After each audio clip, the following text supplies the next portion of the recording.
ಈ ಭಯ, ಆತಂಕ, ಎಂಗ್ಸೈಟಿ ಯಾರಲ್ಲಿರುತ್ತಲ್ಲ ಅವರಲ್ಲಿ ಬಹಳಷ್ಟು ಜನರಲ್ಲಿ ವಿಟಮಿನ್ ಡಿ ಕೊರತೆ ಇರುತ್ತೆ ನಾನು ನೋಡಿರೋ ಪ್ರಕಾರ. ಸೊ ವಿಟಮಿನ್ ಡಿ ಕಡಿಮೆ ಆದಾಗ ಕೂಡ ನಿಮಗೆ ಭಯ, ಆತಂಕ ಆಗುತ್ತೆ. ಸೊ ಆ ವಿಟಮಿನ್ ಡಿ ಕಡಿಮೆ ಆಗಲಿಕ್ಕೆ ಕಾರಣ ಏನಿರುತ್ತೆ? ಒಂದು, ನಾವು ಸಮರ್ಪಕವಾಗಿ ಇವತ್ತು ಬಿಸಿಲಿಗೆ ಹೋಗ್ತಾ ಇಲ್ಲ.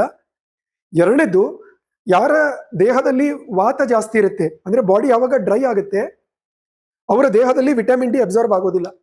ಯಾಕಂದ್ರೆ vitamin D fat soluble vitamin. ಅದು ಯಾವಾಗ ದೇಹದಲ್ಲಿ ಒಳ್ಳೆಯ ಕೊಬ್ಬಿನ ಅಂಶ ಶೇಖರಣೆ ಆಗಿರಲ್ವೋ ವಿಟಮಿನ್ ಡಿ ಅಬ್ಸಾರ್ಬ್ ಆಗೋದಿಲ್ಲ.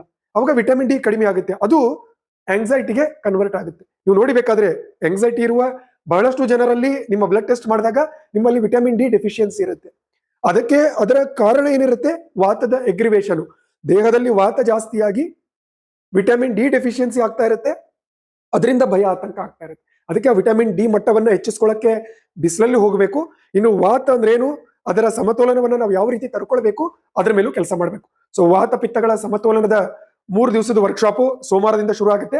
ಕೆಳಗಡೆ ಡೀಟೇಲ್ ಅನ್ನ ನಾನು ಶೇರ್ ಮಾಡಿದ್ದೆ.